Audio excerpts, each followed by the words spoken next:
Ашық доступтан андай комментарий келген екен. Осыған ашық түрде анализ жасап көрейік.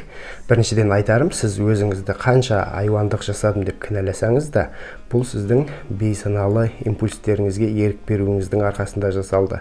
Ал өміріңізді қолға алып, өзгертіп, өзіңізді түзеп, саналы өмір сүруге ешқашанда кеш емес. Себебі бір-ақ рет берілетін өмірде әр адам бақытты болуға лайықты. Сонымен бұл кісі бұл комментарийді не үшін жазды? Менің қандай да бір видеомдағы айтып жатқан сөздерім бұл кісінің ішінде жатқан жан жарасына, яғни вытесненный бір чувстволарына тиіп кетті. Сөйтіп бұл кісінің защитный механизмі қосылды. Яғни бұл кісі өзін іштей өмір бойы осы нәрсеге кінәлап келе жатыр. Өмір бойы өзін осы нәрсесін жазалап келе жатыр. Өзінен жиіркеніп, өзін жек көріп, өзінің шынайы қалауын, шынайы бақытын іздеуге өзіне мүмкіндік бермей келе жатыр. Сонымен, мен оңбаған күйеуім бар кезде 40 шақты еркекпен ойнас жасадым дейді. Енді мына жерден не көреміз?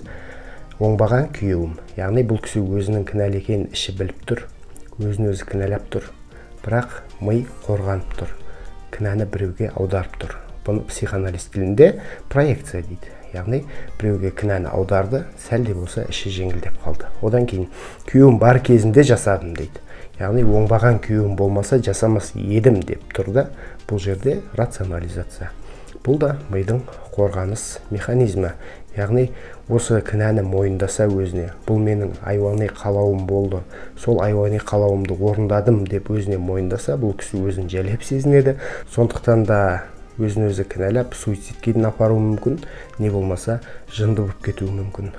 Сондықтан осылай өзін өзі қорғап тұр. Бірақ жаңағы ішінде жатқан жара бұл кісіні өмір бойы сыздатып келе жатыр. Бұл кісіге бақытты болуға мүмкіндік бермей келе жатыр. Ал енді бұл кісі менің алдыма келсе қалай болар еді? Бұл кісі алдыма келген кезде бірден жауапкершілікті өзіне ала қоймайды. Менің жауапкершілігімде болды, мен жасадым, сол үшін кінәлімін, өзімді жазалағым кеп тұр деп мойындамайды біріншіден. Біріншіден тоже сопротивление, қорғаныс механизмдері жұмыс жасайды. Сондықтан да бірінші байын кінәлайды, байын жамандайды, оған деген өкпе назын шығарады. Одан кейін әкесіне, одан кейін шешесіне, яғни бала кезде тастап кеткен үшін, не болмаса дұрыс көңіл бөлмеген үшін әкесіне деген жек көрініш, өкпе реніштерін шығару мүмкін. Одан кейін топырлатып қыз туа берген, немесе мизогиния мен Эдип кезеңінде осы қызға қараған шешесін жек көріп, сол кісіге деген өкпе ренішін шығару мүмкін. Одан кейін сиблинг бауырларына шығару мүмкін. Содан кейін барып қана біраз жеңілдегендіктен өзіне қайта үңіле бастайды. Өзіне ішіне қараса, мына жердегі түйін әлі кете қоймаған. Ол не түйін? Ол өзінің өзіне деген өшпенділігі. Өзінің осы нәрсе үшін өзін кінәлап, өзін жазалап тұрғандығы. Ал менің жұмысым не? Осы кінәсін өзіне сезіндірту, жауапкершілікті өз мойнына арту. Осы кінәні сезінген кездегі эмоциясын сеанс барысында алдымда отқан кезде шығарту. Себебі сеанстан кейін барып шығып кетсе, бұл кісі өзін өзі өлтіріп қойып, суицид жасап қоюы мүмкін. Сондықтан да бұл жерде өте абай болу керек. Менің алдымда отырады, өзі кінәлі екенін, жауапкершілік өмірі үшін өз қолында екенін сезініп, өзін кінәлап, жаңағы кінәні сезініп, сол жерде эмоциясын шығарып, жаңағы мына жерде тұрған түйінді тастап, яғни эмоциональный какашканы туалетке тастаған кезде бұл кісіге күн күлімдеп қарай бастайды ғой.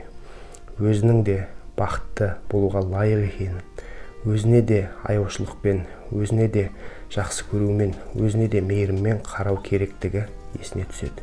Осы уақытқа дейін өзінен өзі жиіркеніп, өз ішінен, өз сыртынан, өз тәнінен өзі қашып кеткісі келіп жүргендігін түсінеді. Осыны түсінгеннен кейін барып қана өзіне деген махаббаты ояна бастайды, өзіне деген құрметі ояна бастайды. Ал өзін жақсы көріп, өзін құрметтеген адам өзгені де құрметтейді, өзгеге де жақсы болсын дейді. Және өзінің шынайы бет бейнесін ашып, маскаларын тастаған кезде өзінің жан қалауын орындап, бақытты өмірге қарай ұмтыла бастайды. Психологтың жалпы жұмысының мотиві осындай. Осынша сопротивление, осынша защитный механизмдер тұрған кезде, яғни кінәні өзіне мойындағысы келмей, қиын вытесненный ауыр чувстволарды қайтадан есіне алып келгісі келмей тұрған клиентті кейде басынан сипап отырып, кейде шымшып отырып, кейде жарасына тұз сеуіп отырып, кейде ине тығып отырып болсын, әйтеуір алып келу ол оңай жұмыс емес. Кемі жарты жыл уақыт кетеді. Бірақ психоанализ ұзақ болғанымен фундаментальный жұмыс. Бір өзгерген, бір жазылған жан жарасы қайтадан сізді мазаламайтын болады. Өзіңізге жауапкершілік аласыз, өзіңізге еркіндік аласыз.